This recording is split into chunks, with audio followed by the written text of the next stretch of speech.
Hey everybody, welcome back to Popcorn Therapy with me, Julie Peters. I am a therapist and a tarot reader. I'm a writer. And what we're going to be talking about today is elemental. And we're going to talk about love because it's Valentine's Day season, and I think there's so many fascinating things to talk about around love, um, around this movie. So I'm gonna call this season two because I don't know. It's a new year and why not call it season two? I have been having so much fun doing this podcast and just exploring these themes and being able to share some of this stuff with some of my wonderful guests and sometimes on my own too. So why not give it a season two? It's totally arbitrary, but we'll call it that anyway. So welcome to season two of Popcorn Therapy with Julie Peters. All right. So, Pixar's Elemental is a relatively new movie. I think it was 2023 that it came out. And I have seen this movie like countless times. I've seen it so many times because my child, who's now 4, has been obsessed with this movie for at least a year or so. And it's often the requested fire movie that we end up watching when he wants to see something. He's moved on lately to Totoro, which I also love. I think he has great taste in movies, but Elemental was the choice for a while. So I'm going to summarize this movie a little bit, and we are going to talk about spoilers. Even if you haven't seen it and you find this discussion interesting, I think you can watch it and enjoy a lot of it. Even though there's spoilers, it's not a twisty-turny necessarily type of movie, but we are going to talk about what happens around the romance between the two main characters, Wade and Ember. So, just to give you a little context, Peter Sohn is the director of this movie, and he based it loosely on his own experiences growing up in New York with his parents who immigrated from Korea. So, New York is Element City in this film, and it's sort of intended to be this kind of very multicultural place where lots of different people can come from different places. And in the context of the movie, it's the four elements. So there are air people, water people, fire people, and earth people. And the animation is fantastic. And I love the little details of the different element people and all the puns that come through, Lava Java in Firetown and stuff like that. Coal nuts. Another one was they would sell T-shirts at the fireplace that said "Kiss me, I'm Firish." So there's just lots of cute little details about that. In Element City, the water people came first, so they're coded as white, and it's very clear that water people have the highest privilege. They have the highest history, or the longest history in this place, and they kind of run the town. I forget who came next. I think it was Earth next, and then Air followed, and then Fire people were the last to come. So Ember Lumen's parents are coming in this sort of wave of immigration where they're sort of new to Element City. They're coded as Asian, but Fireland is obviously an imaginary place. And they have those sort of classic little immigrant moments where they're coming in and the immigration officer can't pronounce their names, so he just tells them, your names are now going to be Bernie and Cinder. And they're like, okay, I guess those are our names now. And we see lots of little microaggressions that the fire people experience. Ember's mom, who's Cinder in this story, is pregnant when they arrive, and throughout the course of Ember's life, she sees Firetown growing, lots more fire people coming, lots more sort of fire culture infiltrating into the city. But when Bernie and Cinder first arrived, there wasn't a lot of that. There weren't that many fire people around, and there's a sequence where Bernie and Cinder are looking for a place to live, and they get the doors slammed in their faces over and over again because there's racism against fire people in Element City. So that's the context that we're looking at here. Bernie and Cinder create a little cultural store called the Fireplace, and they raise Ember to follow in their footsteps and take over the store when Bernie retires. And in the context of this movie, there's this idea that elements don't mix. So, you're supposed to date within your own kind of thing. Ember meets Wade, though, who is a water person, and they end up falling in love over the course of the movie, and that's what a lot of the movie is about. So, one thing that I find really interesting about this movie is that I believe it's the first Pixar movie that is about a romance. Pixar kind of revolutionized movies in, I think it was 1995 or 1992 with Toy Story, where they started to create these really emotionally resonant stories that could be about connection and love, but not necessarily romance. I was a 90s child growing up on The Little Mermaid, Sleeping Beauty, Aladdin, like all of those Disney movies that really centered romance in a very strong way. And so it's very interesting to me to see Pixar returning to the romance narrative, but trying to do it in a little bit of a different way than what was done around the time when I was growing up, when, Toy Story was created to say, like, we don't always have to be about romance. Like, what if there are other stories that we could care about too, that are about other kinds of connection and community and things like that, and not just romance? So Elemental returns to that old story. Narratives of romance, I think, are incredibly important for us in terms of the lives that we live, right? In my therapy practice, romance, love, partnership, marriage, obviously these are huge topics that come up all the time with people that I'm working with.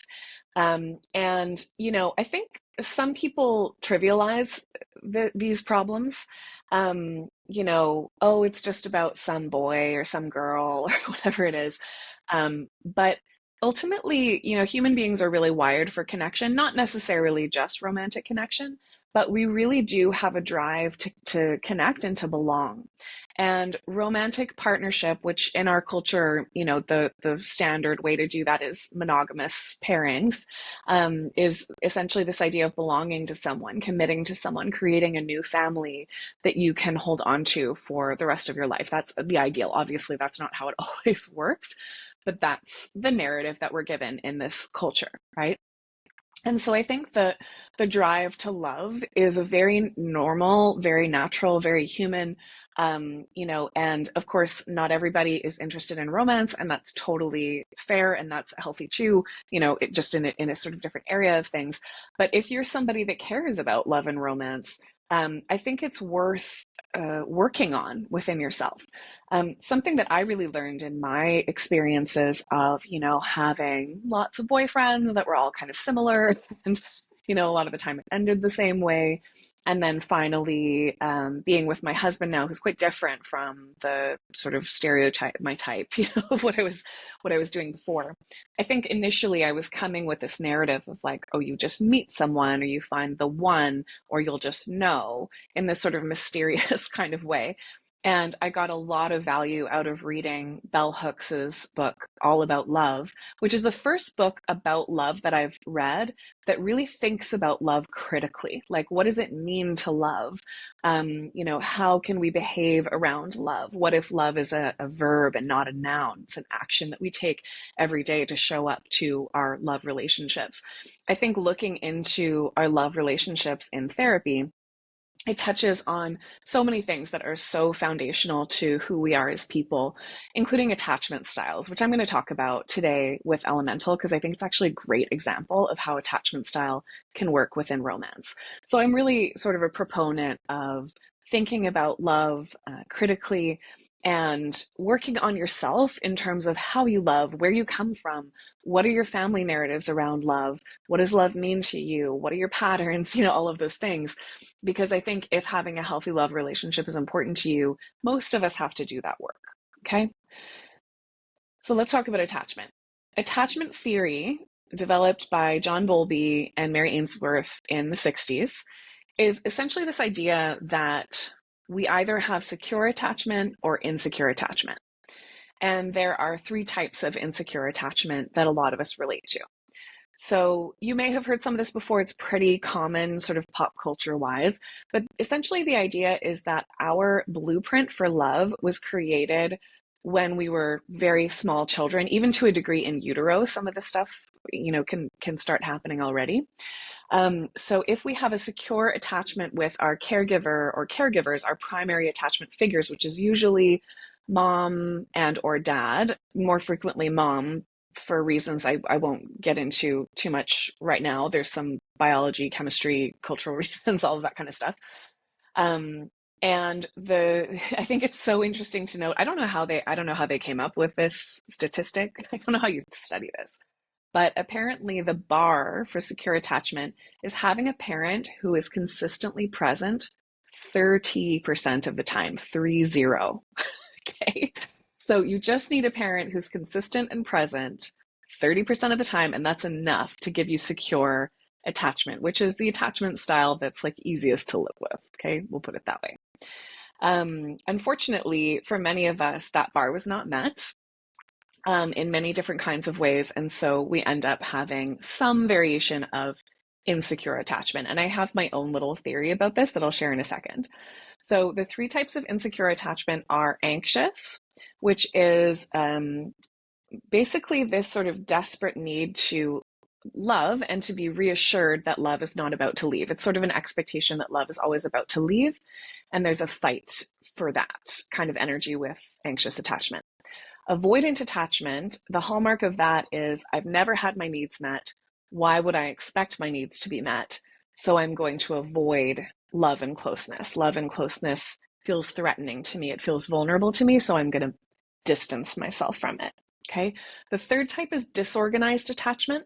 So the first two, anxious and avoidant, they are essentially strategies that arise under stress and they work.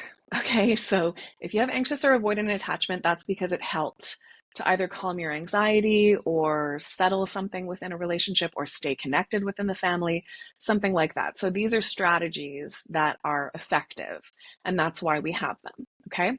Disorganized attachment is essentially if you grew up in a situation where no strategy was going to work for you. You couldn't ask for reassurance and get it. You couldn't avoid and be given that space and that safety. So, usually disorganized attachment comes up in situations of relatively extreme stress, anxiety, trauma, abuse, complex PTSD often comes with disorganized attachment. And it's just essentially that sense of like, there isn't a blueprint where I know that I can calm my attachment anxiety through these styles. Okay. So there's lots of information out there about attachment theory, lots of different ways that people talk about it. What I've noticed is that people tend to think of it almost like a personality test, like, what's your sign kind of thing. You're like, oh, I'm an anxious attachment person, or I'm a, avoidant attachment person or secure or whatever it is. But I find the reality of it is much more nuanced than that. I'm someone, for example, that has secure attachment in a lot of my relationships, but there are certain relationships where my avoidant or anxious tendencies will tend to get triggered. So again, these styles tend to come up under stress, and I think they can shift and change and be fluid depending on your situation, your life, developmentally, like where you are in your life, your attachment figures. You might have a different style between your mom and your dad, for example. And there's also something that I've really noticed about anxious and avoidant attachment that I think is really interesting. So what I've noticed with myself to a degree, and also with many of the people that I work with, anxious and avoidant attachment are like, those rotating doors, sliding doors, whatever it is that they're called. They spin around each other. So often when you're in a love relationship, something will happen to trigger stress or anxiety. Maybe this is someone's not texting you back for a couple of days. Often the anxious impulse will come first. What's going on? Where are you? Can you get in touch with me? There's a sort of a trying, a fighting for reassurance that comes. When the reassurance doesn't come or doesn't come quickly enough or isn't satisfying or whatever it is, the avoidant attachment then takes over, and that avoidant attachment says something like, well, I'm going to reject you before you can reject me. I'm going to completely cut this off and avoid this relationship because this is too stressful for me. And then, we say we're going to break up or whatever it is, and then something draws us back in, the anxious attachment returns, and we go back into that spinning wheel of attachment. You can get off that roller coaster. There are some ways to do it, but I've noticed that that actually feels to me, it might just be my sample size, who I'm working with, my own experiences. Maybe not everybody is like this, but I feel like it's much more common for anxiety, that anxious attachment and avoidant attachment to kind of be almost two sides of the same coin rather than I am this one or I am this other. A lot of the time we show elements of both. I also feel like it's just so incredibly common to have insecure attachment on some level. So I don't know about this 30% bar. I don't know. Again, I'm not sure where that came from. I think it's an interesting statistic because as a mom, there's this reassurance that like I don't have to be present and consistent every single second. Like I don't have to be an absolutely perfect mom.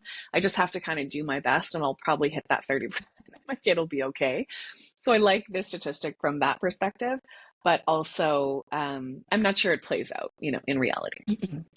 Okay, so now that we've done a little bit of a primer on attachment theory, let's think about it in terms of elemental. Okay, so Wade Ripple, again, coded white. He's a water person. His family is very wealthy. That's very obvious when Ember visits his mom's apartment. Her brother is like a pretty successful artist. She has a pretty high position. I forget what she does, but she's got connections she can help Ember with. There's sort of this idea of like legacy. This family's been here for a long time. They have a lot of power and they have a lot of money. Okay, so Wade comes into the world with a lot of privilege. And his mom, at least as we see, is a very loving person, very emotional. Okay, so water people are like, I sort of love this movie too from, I've studied lots of yoga, Ayurveda, Chinese medicine, things like that. The elements have correspondences, and this movie just absolutely nails it. And actually, tarot as well, of course, has the four elements in the four suits of the minor arcana, and the correspondences are really similar. So, the whole energy of water is emotion, it's the unconscious, it's flow, right? And Wade is, he cries as a personality trait, right? He loves beauty and he'll really react emotionally with when he experiences beauty. There's a sweet moment when he and Ember are watching a sports game and he notices that one of the players is struggling because he knows that he lost his mom recently or his mom's sick or something like that. And so he manages to create this wave, like a literal wave with all the water people, but it's, a wave in a sports stadium that is encouraging this player to keep going. And Ember kind of looks at him with this amazement, like, how do you do that? Like, how do you just connect to people so easily? She really struggles with that. And I think that we really see the way that like water is about empathy, it's about connection, it's about emotion. In the tarot, the suit of cups is related to water, and it's all about the quest for love and connection. That's what that whole suit is really about. Now, Ember is a fire person, and fire is an element of, it's related to like energy, movement, passion, going for something, and anger, right? Anger can be a part of that. And Ember definitely shows that, she can blow up. Like she can definitely have some anger come up from time to time. So it's very clear. I feel like Wade Ripple could be in a textbook of secure attachment to the point that I don't know if anyone's actually like this. But the key point for me is that there's a moment when the two of them have conflict, and we'll get a little more into this. But Wade says to Ember at a certain point, "I love you, Ember Lumen, and I think you love me too." So one of the hallmarks of secure attachment is knowing you're lovable, having the imprint that comes from a long time ago, from when you were a child, of really believing that you're lovable, that you're deserving of love, right? So having that parent that's consistently present and available and loving, which in the context of attachment theory means present and available. Present means attuned, okay, which is what Wade does. It's empathy, it's paying attention, it's being able to meet people on their emotional level. So when a mother and child are first getting to know each other, a newborn and so on, a lot of what that whole process is mother and father as well, but it's a little bit of a different relationship. Usually mother, but father too, trying to figure out like, why is this child crying? What does it need? Is it hungry, thirsty?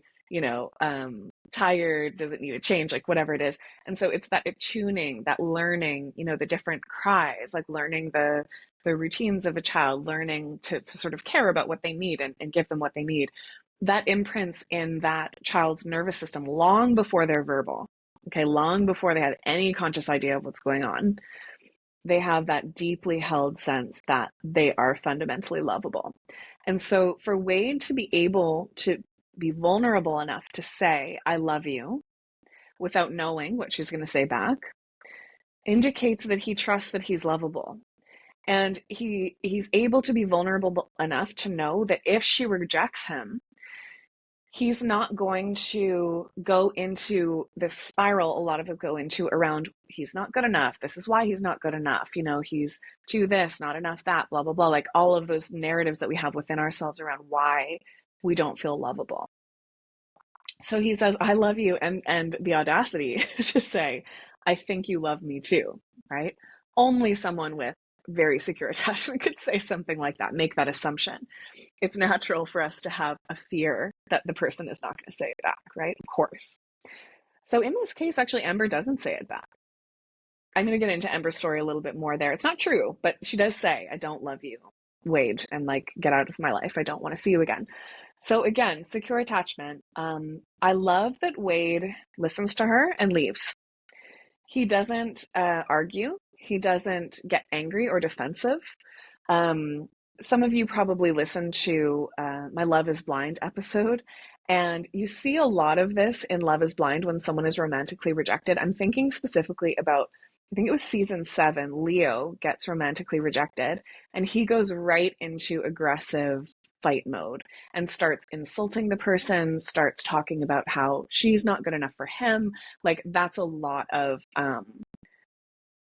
it could be anxious or avoidant attachment, or many other things, but it's essentially his all of his internal narratives about how he's not good enough for coming up, and the way that his system is responding to that is through fight, which is not okay. That's not how we want to respond to romantic rejection. We have to respect the other person and what they're saying, even if we're not sure if it's true. If someone says, I don't love you, I want you to leave me alone, we have to do what they're saying, right? That's an element of basic consent.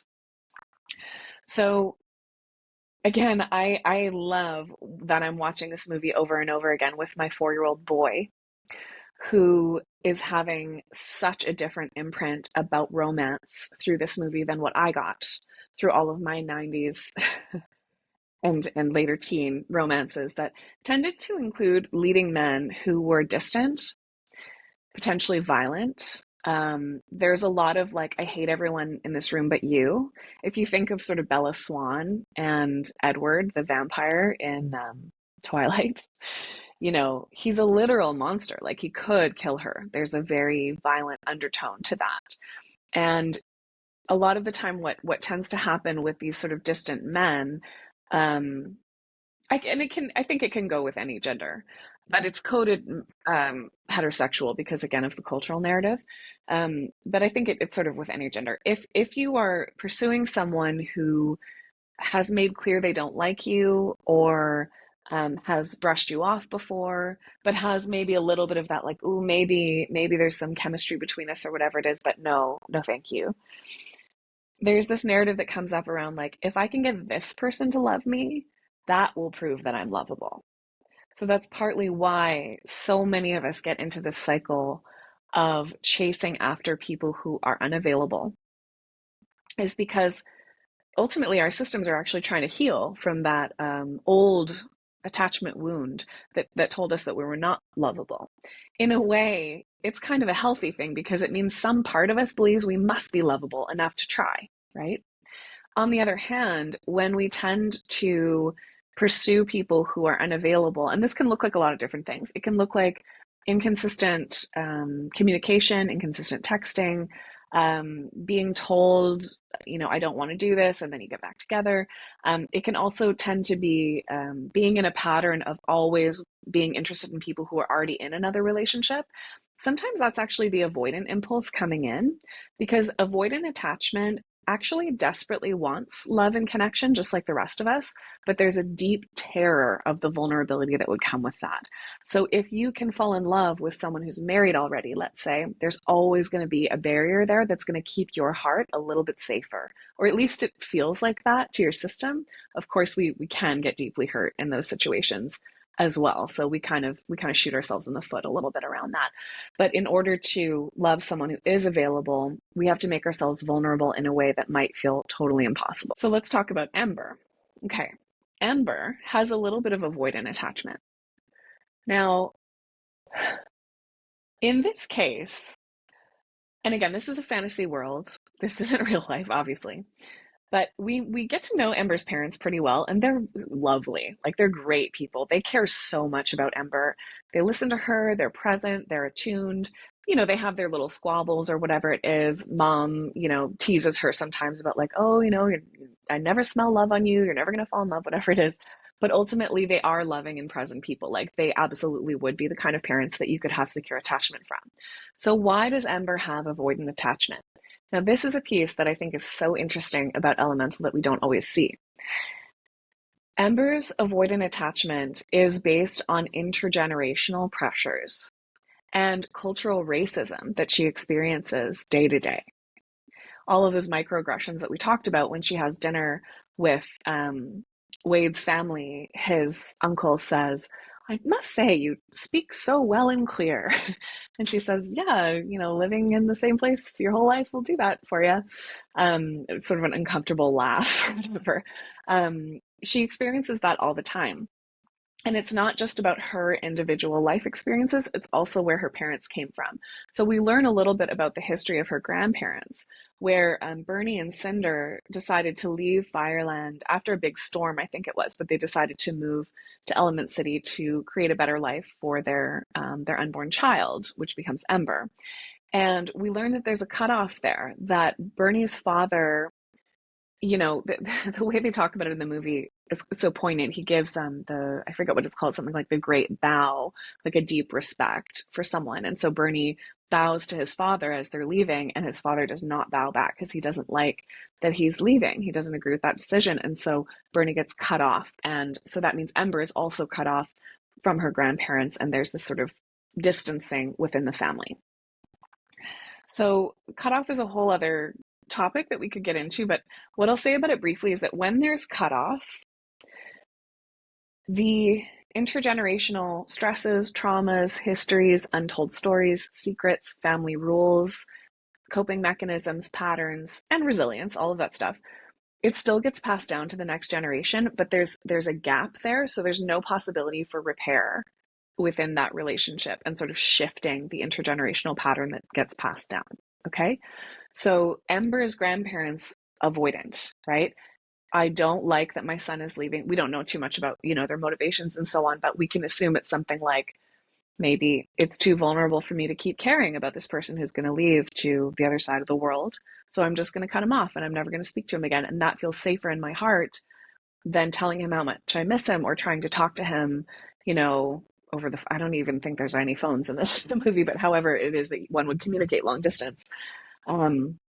Without being able to see that person often or whatever it is. So that's the avoidant impulse to keep oneself safe by kind of blocking, stopping, distancing, putting a wall up, right? So Ember has learned that from her grandparents, even though she's never met them, okay? I think when we're talking about love, it is so incredibly valuable to look at our family system around what does love look like? What are the family narratives of love? Do people tend to stay together? Do they tend to divorce? If someone divorces, what happens to that person? How does the family deal with that person? Are they outcast? Whatever it is.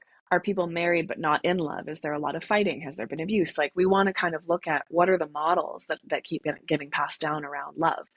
And even if you are someone who has a lot of privilege, if you're a white person in society, cisgendered, all of those things, able-bodied, even within those highly privileged families, there's still trauma because human beings have been traumatizing each other as long as we've existed.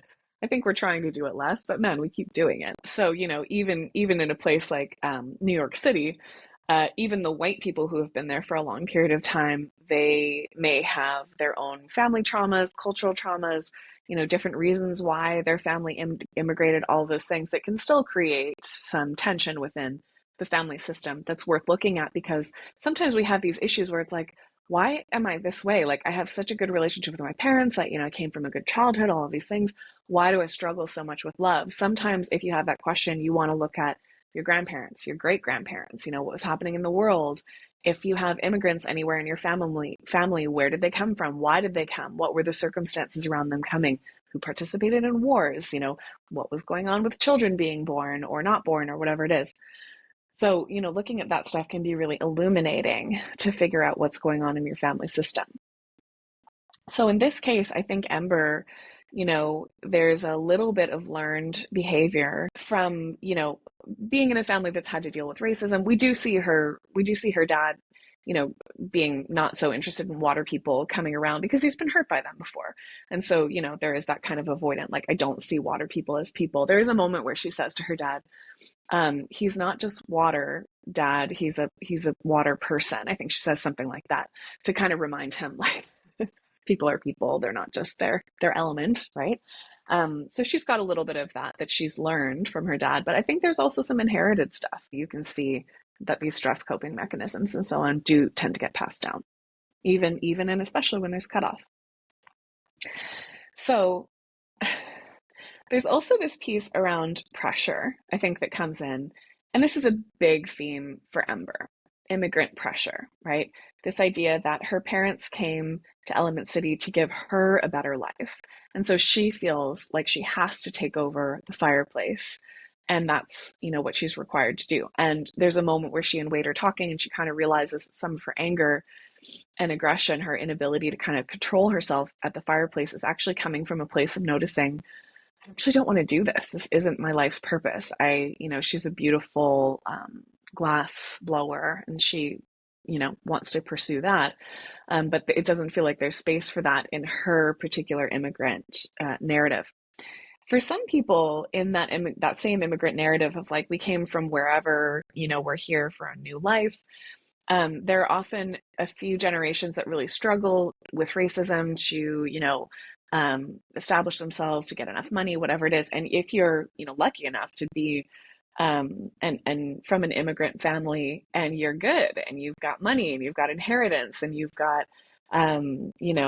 lovely parents and all those things, sometimes the pressure looks like, so what are you going to do? What are you going to do?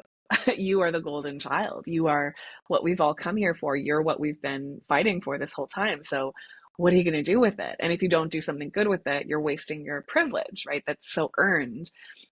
When you have other people in the culture whose privilege is, like, so passed down, so long running, whatever it is, if that privilege has been fought for on your behalf, but you're not the one that fought for it, that can create a different kind of pressure and anxiety around, like, oh God, what is the purpose of my life? What should I be doing here? How can I give back?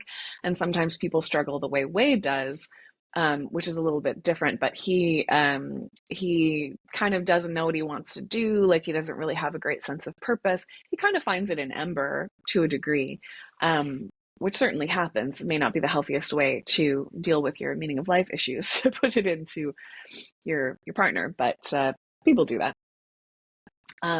So, they've both got a little bit of their anxieties going on, but it's such higher pressure for Ember. And that's a big reason why she doesn't want to pursue things with Wade, because it's going to let down her family. Her parents are going to hate it. A lot of people in the fire community would be shocked that she's with someone who's, from a water, like, blah, blah, blah. Like, there's so much going on for her around that, that she decides that she has to say, no, Wade, I don't love you, even though, of course, it's not true. So there's also a moment where a couple of moments actually, where we witness Ember getting the ick from Wade. And it's moments where, he and his family are crying together in, like, a really loving way, when he's being really, like, emotionally expressive towards her. You can see even in her little animated fire face, it's a bit of like, ooh, what's going on here? This is so intense. Again, the avoidant person will have discomfort with really genuine, healthy love and closeness coming at them, ultimately because there's vulnerability there. But the way that it tends to play out is this ick thing. Okay. So the ick came up also in, I don't know how many of you saw Nobody Wants This, that short series with Kristen Bell and Adam Brody. There's a moment where, she's kind of struggling with dating, all of these things. They fall in love. There's a moment where he's like trying to impress her parents and he's bringing over flowers and all this stuff, and she gets the ick. And it was interesting in this show because I think this is similar to how it happens with Ember and like me. Like I've been through this, where it's actually when someone is well, sometimes it's when someone shows their humanness, when someone makes a mistake or has some vulnerability. It's often when someone is like too loving. I had so many moments where, I might be dating someone who is like, seems like too into me at the beginning. And I'm just like, what's wrong with you? Like, why would you be into me? Like, if you're into me, there must be something wrong with you.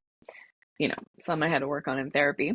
But it would freak me out, right? I would kind of be like, oh, that's too much. And there's such a cliche, I think, about, girls who like bad guys, like guys who feel, even my husband was talking about this the other day, like, if you like a girl, you have to be just distant enough and you can't come on too strong and all of these things because it's so easy for them to get freaked out.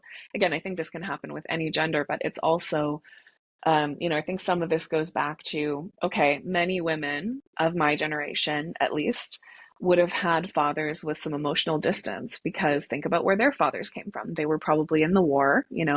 These men, patriarchy at the time was teaching men, to never show emotions, to be always stoic. That maybe you can express a little bit of anger, but that's the max of emotion that you can express. To this day, it is so much more common for women to go to therapy than men. Men don't have the emotional resources that are often given to women. Women don't always access them either, but it can be, I think patriarchy is actually so hard on men in a lot of ways. And so these women did not grow up with a male role model of someone who was like really open with their feelings and very empathetic and even attuned. I think there are a lot of distant dads that, if you think about their dads and whatever, where that came from many different cultures in many different ways, yeah, like it's a thing. A lot of people would have grown up with that. And so, a lot of men who are courting women notice that these women get freaked out by it. So maybe the ick is actually your system noticing this is a bit different for me. This feels unfamiliar. Someone is offering to love me in a way that I've never been loved by a male person or masculine person. And again, this could go in lots of different gendered ways. But the ick is actually that signal of saying like, oh, protect yourself because this can't be real, right? Like I can't believe in this or I can't trust this. So let me retreat away from it. And in Nobody Wants This, you see Kristen Bell's character getting over it, which you often don't see. I feel like the ick is something that a lot of people talk about as like, oh, once you get the ick, you can never go back and all these things. I think especially once you're already having these attachment feelings for someone, if you notice the it coming up, it might be telling you like, yeah, this is your system trying to change. This is your body trying to experience what it's like to be loved in a healthy way. And that's really unfamiliar and your body doesn't know what to do with it. So you get this disgust feeling. But actually what that's signaling is, there's something different here. There's something unfamiliar here. And so for many of us, we have to kind of unlearn the patterns of love that we were used to, chasing after someone who's a bit distant, there's a line from Beyonce's Lemonade that was probably Worcestershire, which is something like, I fell in love with the back of your head, right? Like you're always leaving, I'm always pursuing you. Putting up with breadcrumbs, all of that stuff. Like if that's what it was like with our fathers, or our mothers or our attachment figures or whatever it was, then we might always feel like that's what love is supposed to be like. That's what our systems know of it. And so when we experience it, our bodies say, oh, we're in love, right? When actually thinking about it a bit more critically, like, hold on, what does that mean? So I think if you're relating to some of what I'm saying, right? It might be useful to think a little more critically about like, well, what do I want love to mean? What do I want that experience to be? And if I get the ick, let me really look at that. Because, of course, sometimes we can have an instinct that says, for some reason, this person is not okay for me. We think again of, Seinfeld dated so many amazing women, and he would find some little thing about them. He was like, "Oh, I can't be with this person. Her hands are too big," or whatever. Like it would be some tiny little thing. That's avoidant attachment, right? That's making sure you never get vulnerable enough to be that close with somebody, that intimate with somebody, that they can know you, for who you really are, which is what a lot of us really fear. So anyway, all of this to say, Ember and Wade figure it out, right? Ember kind of gets over her avoidant thing. She's able to be vulnerable enough with Wade. It takes him dying and coming back to life. I think she saves his life like 3 times in this movie, actually, which is another thing that's kind of, we have that sort of fairy tale, like damsel in distress, the knight in shining armor comes to rescue her. A lot of us have the rescue, you know, dynamic sort of imprinted in us in some way, culturally or familially. And here we have this incredibly sweet, emotional guy who, almost gets swept away in the water, and she rescues him from that. And then she rescues him when he kind of turns into steam, and she has to help him to cry to come back to life and all these things. She's his rescuer in a lot of ways. But she's able by the end to be vulnerable enough to say, like, I actually do want to be with you. And I want to try to make this work. And I'm willing to sit with the discomfort of, the interracial aspects of things, the intergenerational aspects of things. Of course, her wonderful parents come around, and it's all like a very sweet and very happy ending for that romance. But what I love about it is that it's not this archetypal damsel in distress, rescuer, distant guy who, like in Twilight, only likes you because you're special and he's going to prove to you that you're lovable after all, or whatever it is. It feels like a much more human romance. It feels like something that people could actually go through. And again, I mean, we'll see how it all goes with my 4-year-old when he's a dating man one day. But I love that this is an example of what he's getting around what love could look like and what secure attachment could look like and what it could feel like to date in a way where you trust that you're lovable and you try, and you can feel sad about rejection, but it's not going to turn you inside out. Like, you're not going to die from that rejection, and that you're lovable enough to move on. I think those are just great qualities for my son to be thinking about and following. So we'll see. So those are some of my thoughts about elemental and attachment theory and love and the importance of it. Valentine's Day is this month, and bleh, it can be a weird one. It can bring up stuff for a lot of us, whether we're in relationships or not. But if you are somebody that struggles in relationships sometimes, or that wants a relationship and doesn't have one, just keep in mind, like, that's good. It's fine. It's normal. And a lot of our work on love is work within ourselves, right? And then we share that and we collaborate with the person that we're with, ideally. Okay. So thanks for listening. I'm going to start posting these popcorn therapies on YouTube so that if you prefer to watch, you can. What else do I want you to know? On my website, juliepeters.ca, you can see counseling sessions with me, tarot sessions with me. I'm going to be taking a break over the summer, but you can get on the wait list. Just email me for when I come back in September. You can see an article that I wrote about elemental that goes over a lot of these main points. And, I would love for you to subscribe and follow and share this podcast if you enjoy it, so that more people can come across it. And I'll be back with more season 2. I don't know exactly when, but I'll be back, and I'm looking forward to hearing any thoughts that you might have about this movie, about attachment theory, any of the stuff that we brought up today. I'd love to hear your thoughts. So thanks for listening, and I'll see you next time.